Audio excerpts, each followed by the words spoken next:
Dan hantu ini cocok-cocok ya kalau misalkan untuk orang-orang yang korupsi di Indonesia, bener gak?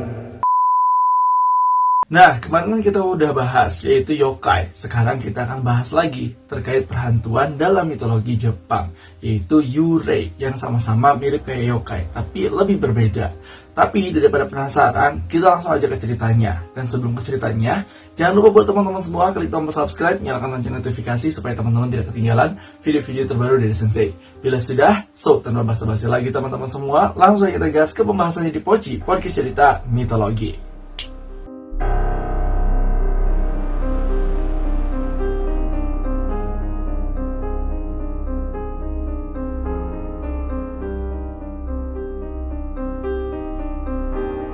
Nah, dari sini pasti teman-teman semua penasaran, apa sih perbedaan yokai dan juga yurei? Nah, sebenarnya yokai dan yurei ini sama pembahasannya terkait hantu. Cuman yang membedakan mereka adalah kalau yokai itu pembahasan terkait hantu-hantu yang berbentuknya monster atau bisa kita bilang sebagai jin atau siluman. Sedangkan untuk yurei sendiri merupakan real hantu Jepang yang berbentuknya adalah sebuah arwah penasaran dari orang-orang yang telah meninggal. Bisa itu meninggal karena bunuh diri, dibunuh, masih penasaran, punya dendam, dan masih banyak lagi. Nah, hantu-hantu itu dalam mitologi Jepang disebut sebagai yurei. Jadi, menurut masyarakat Jepang, manusia ini memiliki jiwa dan juga spirit yang bernama Reikon. Dan ketika orang sudah meninggal dunia, maka Reikon ini akan meninggalkan jasad orang tersebut. Kemudian nunggulah di tempat penyucian sampai upacara pemakaman dan juga pasca pemakaman orang itu tuh dilaksanakan dengan layak, sehingga arwah-arwah mereka atau Reikon bisa berkumpul dengan leluhurnya. Dan kemudian jika ritual upacara pemakaman ini dilaksanakan dengan secara layak oleh keluarganya, maka Reikon ini akan menjadi arwah pelindung bagi keluarganya yang masih hidup.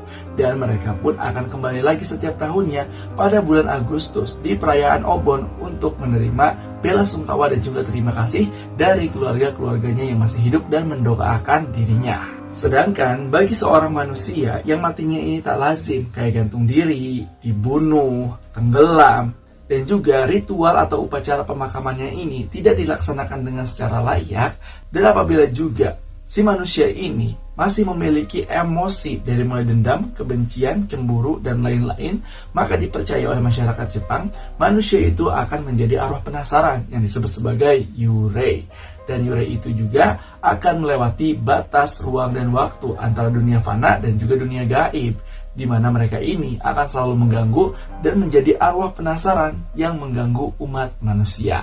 Terus ya teman-teman semua, menurut masyarakat Jepang, yurei ini akan terus berada di dunia manusia sampai dirinya ini merasa tenang, sehingga dia bisa melanjutkan ke alam baka, tidak terjebak di dunia fana. Tapi kalau keinginan dan emosinya masih belum tercapai, maka yurei akan tetap terus di dunia manusia. Dan ini pernah dijelaskan, atau teman-teman semua juga udah tahu, karena banyak sekali film-film yang mengadaptasi kisah seperti ini. Kayak contohnya kalau di drakor itu Let's Fight Ghost, kemudian di anime-anime bagaimana seorang arwah bila mana mereka masih terikat dengan dunia fana dan keinginannya belum dituruti, maka mereka itu gak bakalan ke dunia nirwana atau ke alam baka dan akan terjebak terus di dunia manusia.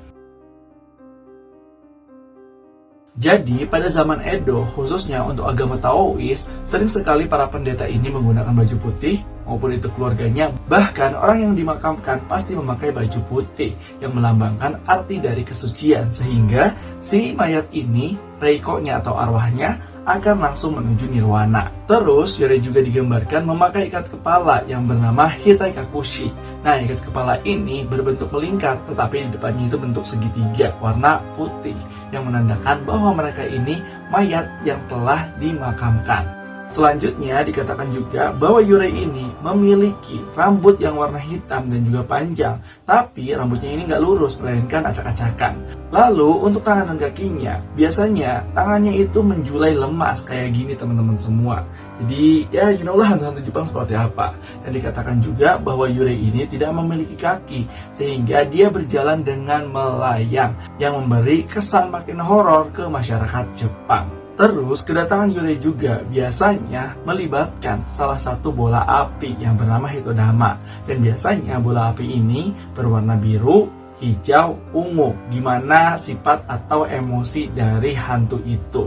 Dan bola api juga biasanya satu paket sama si hantunya, bukan hantu terpisah ya. Biasanya orang-orang tuh suka ngira gitu bahwa Hitodama sama si Yurei ini adalah hantu yang terpisah. Tetapi ternyata Hitodama dan juga si Yurei ini adalah satu paket gitu. Dan kalau penggambarannya teman-teman bisa lihat tuh di kisah-kisah horor atau kartun-kartun horor yang memperlihatkan bagaimana Yurei itu terbentuk dengan Hitodamanya. Selain penjelasan tadi, ternyata Yurei juga diklasifikasikan menurut jenis kematiannya. Yang pertama adalah Yurei Onryo. Nah, Yurei Onryo ini adalah Yurei-Yurei yang biasa diklasifikasikan sebagai Yurei yang matinya ini tidak wajar, di mana dia kembali lagi dari penyucian ke alam manusia akibat kejahatan yang dilakukan oleh manusia lainnya, seperti kayak dibunuh, gantung diri, atau difitnah yang membuat dia ini tersakiti. Dan pada saat menjadi Yurei, dia akan menggentayangi orang yang telah jahat kepada dirinya. Yang kedua yaitu Ubame.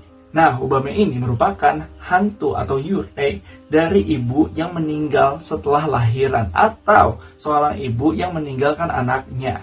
Jadi, Ubame ini merupakan hantu seorang ibu yang mana dia ini masih penasaran dan ingin merasakan bagaimana caranya merawat anak. Dan seringkali dia ini memberi bingkisan kepada anak atau mengikuti anak-anak yang dipercaya bahwa anak itu mirip dengan anaknya waktu dulu ia lahirkan.